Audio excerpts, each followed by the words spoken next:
Alright, so I've got the heads off now. All my little alignment pins are still in there. That one's out a little far. I'll probably hit it with a hammer and bonk it back in. But there's a little bit of, I don't know, junk. It said it had 40,000 miles on it.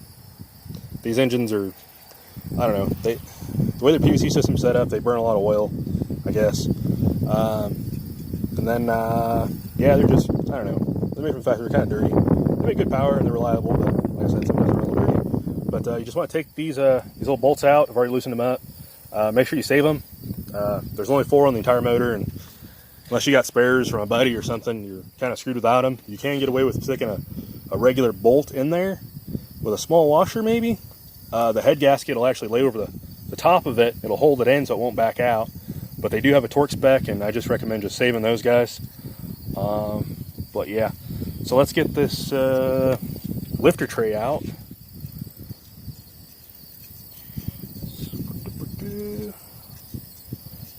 This guy here. Alright, so you just kind of grab it. Well, what you want to do is, let's see here. Drop that, get this guy. Not really prepared for all this jazz, but whatever. Take a, I think it's a 24. Yeah, 24. Throw it on your crank. Spin it, you know, to where it tightens the bolt there.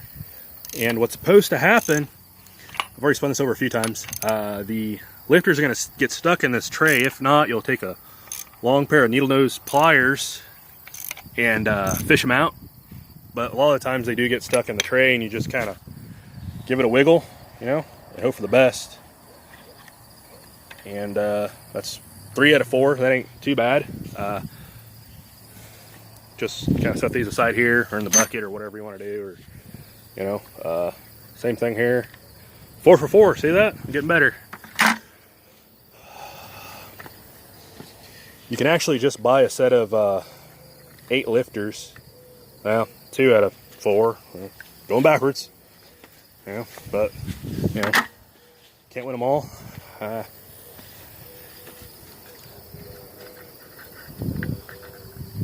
right, 4 for 4. That ain't too bad. But the problem is these guys right here. We're not reusing those because they're for the displacement on demand. They cause problems. They're prone to failure.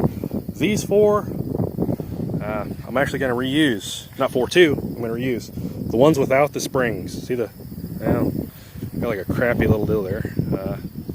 All right, see the ones with the springs? We're ditching those.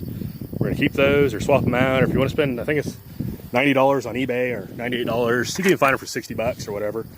And get some OE replacements or LS7 replacements. Or if you got spares, or a buddy's got like a decent set of used ones you want to clean up real well with air. The trick you want to do with checking these to see if they're bad, if you're going to use some used ones, is kind of, oh crap, let's see here. Basically just roll them across your forearm, you know, and if you feel any kind of a catch or a hang up, or you know, you can go ahead and try and clean them. But if you feel anything at all other than that, after you clean them or whatever, they're bad, just throw them out, you know. They're cheap enough where you can get a new set. But like I said, you can usually find a used set somewhere, or you know, like I said, if you got a buddy that's got a bunch of parts like me or something, you know, like I said, I got a bunch of used crap. Hang on for a second.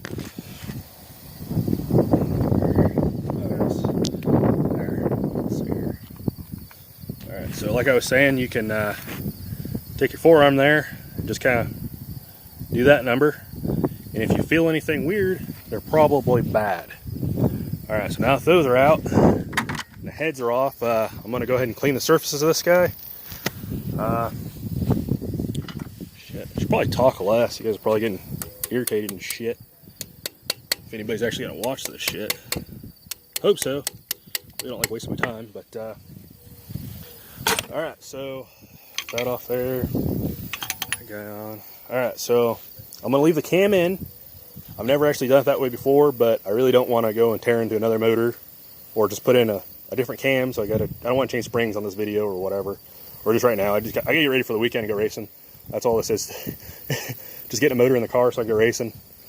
Fucking hopefully eat up some fucking 5.0s. But yeah. Okay, so that's good. That all looks fine. It's a little dirty, but we'll clean it up with air and gas. Brake clean's expensive. I got gas all over the fucking place, so we're gonna use some gas. If I can find some cheap brake clean, you know, that $2 can shit works pretty good. Everything down here looks pretty good. So I think that's gonna be it for this part of the video. I got the heads off. I showed you that. Make sure you clean all your surfaces. This is gunk shit. I'm actually using a, I don't know if I can fucking find it. I don't know what the hell they're actually called, but it's like a green finger drill attachment, fucking whatever. It doesn't scarf the metal at all, but it's this guy.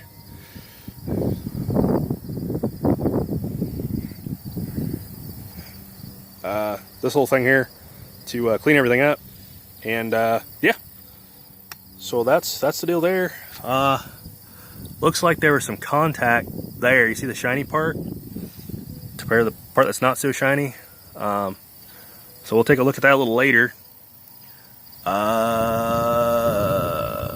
Yep, so everything looks good.